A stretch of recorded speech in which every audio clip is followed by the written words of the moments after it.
Thank you, Saad, for the kind introduction. Assalamu alaikum. Good morning, everyone. I would like to thank the organizing and scientific committee for the invitation on talking on strength to survive, frailty, and fitness in liver transplantation, which I do have a personal interest myself in. The agenda will include a brief introduction, and then I'll go over the TLM 2025 overview and some other best available evidences. And then I'll also share some other center experiences along with our experience in King Faisal. So I'll start with a brief introduction. Cirrhosis is a state of an accelerated physiological aging. The median age of patients with cirrhosis is 57. 20% are physically frail, 40% are functionally impaired, and 30% have difficulty with at least one basic activity. This equals an 85 years old community dwelling adult. So the cycle of frailty, this highlights the importance of looking into other factors other than just diet and exercise. So ascites plays a role in frailty, portal hypertension, hepatic encephalopathy, the job of the liver in providing muscle building and breakdown. So this also goes into catabolism, and this all goes into this vicious cycle of comorbid factors, aging, progressive immobility that worsens physical frailty along their journey before transplantation. Again, this shows also other factors. So alcoholic cirrhosis has a special effect on the muscles where it affects myostatin activation. Loop diuretics per se impairs skeletal myoblast differentiation. Testosterone levels also plays a role.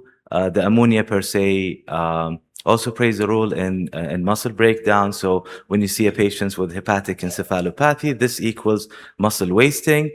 So ammonia per se causes muscle blocks protein synthesis and then subsequently increase muscle breakdown. And this highlights the importance of BCAA supplementation, where people have been talking over the past couple of years about this importance. It was highlighted in the previous lecture.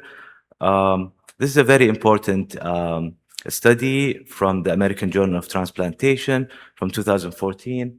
It showed that like the highest best mortality outcomes, the worst outcomes in terms of mortality is a MELD23 frail patient. And what's more interesting is a robust MELD23 patient did much better than a frail MELD14 patient.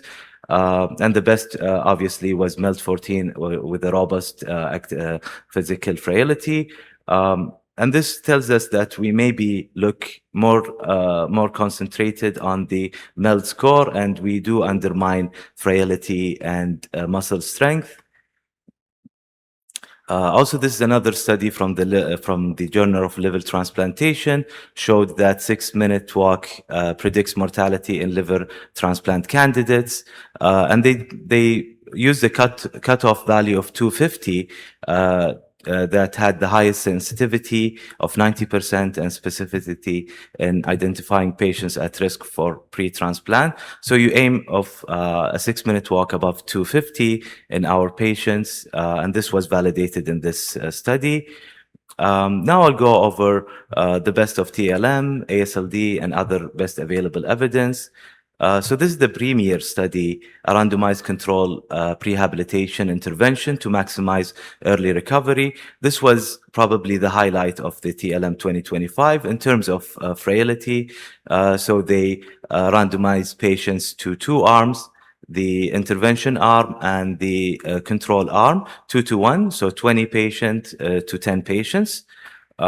This was a feasibility and acceptability trial. So the intervention arm received financial incentives, text-based reminders, linked to wearable fitness trackers and daily step goals that was increased by 15% in 2 weeks interval. And they do weekly check-ins with study staff to assess barriers to physical activity. Secondary outcomes include the step count, short physical performance, grip strength, and body composition. Um, so the 1/3 of the patients were actually frail, 40%. The end of study step counts were nearly 1,000 steps higher for the intervention versus the control. Um, and the um, and the conclusion was a home-based intervention with financial incentives and text-based nudges was feasible, highly accepted, and increased daily steps in liver transplant candidates with functional impairment and malnutrition. This is like a really landmark study in frailty in Hepatology 2017. This is where they describe the novel frailty index to predict mortality in patients with end-stage liver disease. Majority of centers use LFI as their tool to screen for frailty, and this study demonstrated that each 0.1 point increase in LFI corresponds to 12% higher risk of waitlist mortality. And they showed that the frailty were quite common and prevalent in 18 to 43% of cirrhotics. So I brought this study that leads us to this highlight into TLM 2025. This was a study published in Liver Transplantation in 2024. They looked at the clinically relevant cut points for changes in liver frailty index and associated with waitlist mortality in patients with cirrhosis. So the primary outcome was waitlist mortality, death or delisting, and transplant considered as a competing event. So in this study, they aim to identify the LFI cut points associated with waitlist mortality. And this was a multi-center study in 9 centers over around 10 years. Among 1,000 patients, so a large number, long follow-ups, showed as small as 0.1 change in the LFI predicted a meaningful reduction in waitlist mortality. Again, this is the Kaplan-Meier diagram from the study. Showed that the dotted is the LFI above, improved of above 0.1. So each improvement of 0.1 showed a change in risk of overall mortality that decreased by 6%. And finally, the ASLD practice guideline on adult liver transplantation candidate evaluation. This was from November last year, and they finally strongly recommended frailty testing in all patients and liver transplant candidates using LFI or other tools. And they actually labeled this recommendation as strong level 2. And this was not present in the previous candidate evaluation guidelines. So this is another study from the Journal of Gastroenterology, 2017, showed that frailty is independently associated with increased hospitalization days in patients on the liver transplant wait list. So this also highlights the impact of frailty, not only on the patient's morbidity and mortality, but also has a huge financial impact. And the burden of admissions could potentially decrease if you make your patient stronger and less frail. So another cohort, I love this cohort actually, of 214 patients. They actually looked at patients post-transplantation. What happens to them? And they found that 21% remained frail post-transplant. And 55% of them were pre-frail. So this highlights the importance of actually pushing further beyond transplantation and continuing your rehabilitation, nutrition assessments, etc. So I'll go over a couple of experiences. I chose the London Health Science Center experience because they beautifully describe their project and they publish their results. So this is their short pathway. So they identify frail or deconditioned patients. They send them to physiotherapy assessments, including 6-minute walk and LFI. And if they identify that they're truly frail, they send them to an exercise conditioning, physiotherapy, home exercise program, supervised exercise program, and transplant exercise online program. And then this finally goes to the multidisciplinary team decision regarding transplant candidacy. And this divides to a suitable liver transplant or not a suitable liver transplant candidate. If he's not a suitable candidate, he will go back into that cycle of frailty and nutrition focus. So this is their detailed algorithm. It's published in their article. And they showed that the post-operative complications were significantly less in the experienced group than the control group. They also showed that the readmission rate is lower in the intervention group. This was not statistically significant, but it's worth looking into. In King Faisal Specialist Hospital, we just started a pilot program in Frailty. So the phases of the project included assessment, planning, protocol development and training, pilot implementation and refinement, full-scale implementation, monitoring, and evaluation. We are currently in phase 2, embarking to phase 3.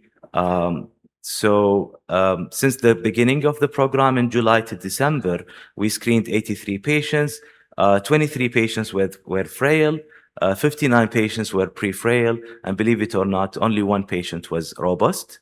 We used the hand grip strength. We bought this state-of-the-art device. This screening takes around 2 to 3 minutes, and it's really easy to pass this exam. So this is truly true numbers.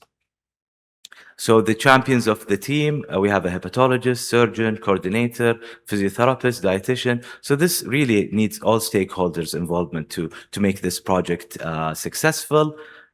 This is our simplified protocol. So we assess frailty in the screening clinic to all patients, and we identify patients who have an LFI of above 4.5 or equal. We refer them to dietitian and PT. This was the challenge, actually, to be able to have those patients evaluated in a timely manner. We perform over 300 transplants a year, so the number is huge. The evaluations are huge, and the dietitians and the physiotherapist number is not that big. So with the help of physiotherapists, we established a pamphlet that include exercise to be translated to Arabic, and then we're going to give it to all patients. And then those patients will be added to the Frailty database for follow-ups to reassess frailty every 3, 6, and 12 months, including post-transplantation, and the final decision for transplantation to be decided by the selection committee. I took this slide from the SASLT newsletter. So this highlights the advantage of our predominantly living donor program, where we can actually find patients at the screening clinic and then start their transplant evaluation that roughly takes 6 to 8 weeks. This is a huge opportunity to work on their physical strength, rehabilitation and dietitian, and actually plan properly their liver transplantation at their peak of physical fitness. So this is a luxury we do have in the kingdom that we really need to utilize. Then I have like a very minor recommendations. I think this needs a dedicated lecture by itself, but exercise, walking is not enough, so we need aerobic resistance and flexibility. They need 3 to 5 days of aerobic activity, 2 days per week for resistance training, and this really needs our that guidance to the patients and insisting on doing this on every clinic visit. The nourish steps, I think this was covered wonderfully in the previous lecture.